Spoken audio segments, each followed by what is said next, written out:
ندعو إلى الله لننشر الخير في الكون الذي حار.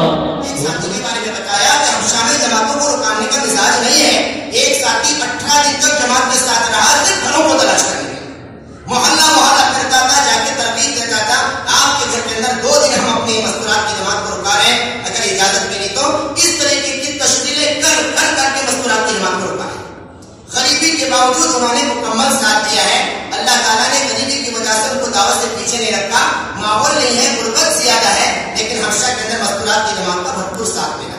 اور ایک مردوں کی جماعت مصر اور سودان میں کام کی. مصر اور سودان کی تو عجیب کارگزاری سنائی. فرمایا میں لمبی چوڑی کارگزاری سنانے کا وقت نہیں ہے, وقت ہو گیا میرا 15 منٹ کا زیادہ ہو گیا. مصر اور سودان کی کارگزاری میں فرق اتنا بتایا کہ مصر کے اندر کام پرانی ترتیب پر ہے اور چل رہا ہے, اور پہلے سے انہوں نے نئی ترتیب کو قبول نہیں کیا. اور جب سے بھی 95 کے بعد جو نئی ترتیب آتی گئی, لیکن انہوں نے پرانے اکابرین سے اسے نام کر دیکھا کہ پرانے اکابرین کے زبانوں سے نکل رہی ہے کہ نہیں نکل رہا ہے جملہ. تو چاہے دوسرے ممالک والوں نے قبول کیا, لیکن مصر والوں نے قبول نہیں کیا. کوئی چلنے والی دعوت کی نئی ترتیب جو قابل سلاسہ سے ہٹ کر ہے, وہ ترتیب کو مصر والوں نے قبول نہیں کیا, جس کا نتیجہ فرمایا کہ مصر کے اندر ایسا کام جمع ہوا ہے. ان کی 4 کی شورا میں سے 2 کا انتقال ہو گئے, 2 باقی ہیں. ان دونوں کی گرفت پورے مصر پر ایسی ہے کہ مصر پر اتنی ایسی مضبوط گرفت ہے کہ وہاں پر کسی کی بات نہیں کرائی جاتی سوائے ہماری شورا کی جماعت. اور ماشاءاللہ ان کی شب گزاری میں 2,000 3,000 کا مجموعہ ہوتا ہے مرکز کے اندر.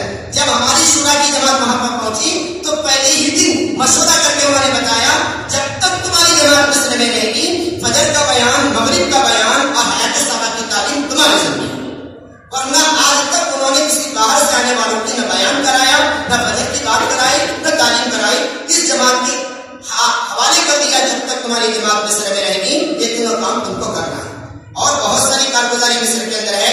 مصر کے اندر ہاں تو پھر اسی طریقے سے اردن کی جماعت کے بارے میں آیا کہ وہ انبیاء کی بستی ہے. فرمایا کہ تقریباً 7,00,000 پیغمبروں میں سے ثلث پیغمبر یعنی 1/3 پیغمبر ان کی قبریں اردن میں ہیں. اور ایک ہی ایسا ملک ہے جہاں پر اجتماعی طور پر صحابہ اور انبیاء کی محنت کی. اس اردن کے علاقے پر صحابہ نے بھی محنت کی ہے, انبیاء بھی محنت کی ہے. عجیب ہم کو وہاں پہ خوشبو محسوس ہوئی جب ہم اردن چلے گئے تو ماشاءاللہ کارگزاریاں زبردست تھی. ان کارگزاری کے ساتھ میں بھی اپنی بات ختم کرتا ہوں. یہ باتیں 15-20 منٹ سننے کے نہیں ہیں, ایک ایک بات کی لمبی لمبی وضاحت ہے. بہت ساری باتیں ہیں کیونکہ کچھ مجلسوں کے اندر میری بھی تھوڑی سی غفلت ہوئی ہے, کچھ باتیں میرے کانوں میں بھی نہیں پڑی ہیں کیونکہ یہ جتنے میرے ذہن میں تھی اور کچھ ہمارے ساتھیوں سے پوچھ کر میں نے کچھ نوٹ کر لی. بقیہ تمام باتوں پر اللہ مجھے اور آپ کو عمل کی توفیق عطا فرمائے. واخر دعوانا الحمدللہ.